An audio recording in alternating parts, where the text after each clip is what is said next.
Salut tout le monde. Aujourd'hui, encore ce format où vous ne me voyez pas, c'est peut-être pas plus mal.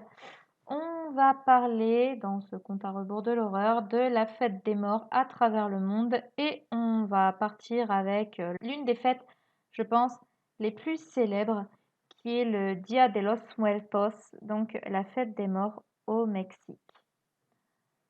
Ce sont des rites dédiés aux ancêtres qui remontent, on pense, à environ 3000 ans. À l'époque, les Aztèques pratiquaient 2 fêtes des morts, une pour les enfants et une autre pour les adultes.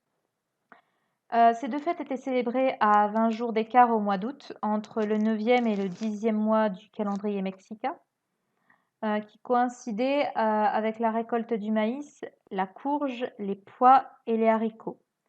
Elle commençait avec la coupe d'un arbre appelé Xocolt, on en retirait l'écorce et on le décorait avec des fleurs.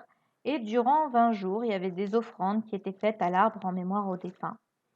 Cette fête était présidée par la déesse, excusez-moi si j'écorche le nom, Mictecacihuatl, qui est tout simplement la dame de la mort et épouse du seigneur de la terre des morts. De nos jours, cette fête, c'est plus un mélange de différentes traditions, mais c'est en particulier des traditions de la fête chrétienne des morts, donc autrement dit la Toussaint, et les échanges culturels qu'avec les États-Unis font qu'Halloween a aussi une certaine influence sur le Dia de los Muertos.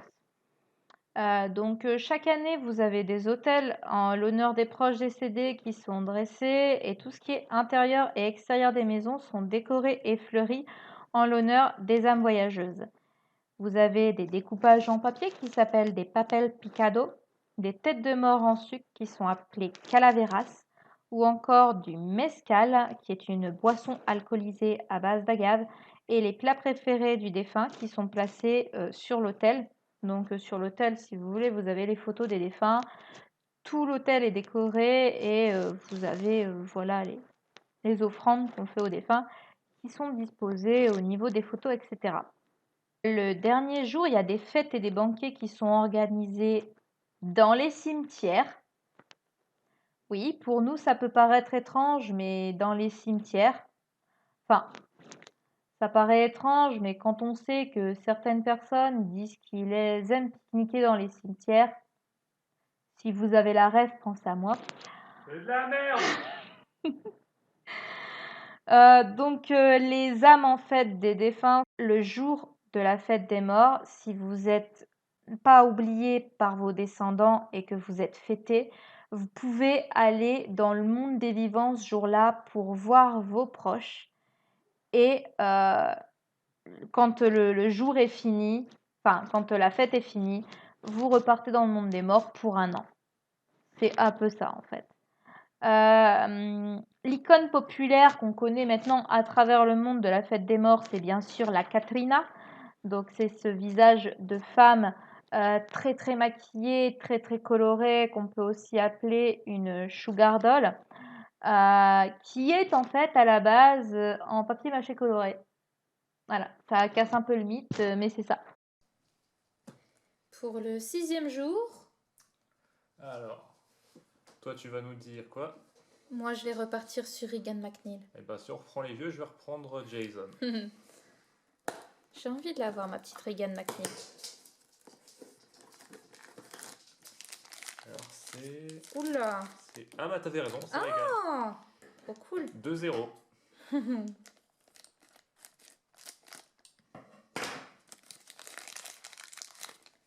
Oula, une Regan qui a vomi et qui est déjà bien possédée par... Ta, bip, sus des, bip, on, bip.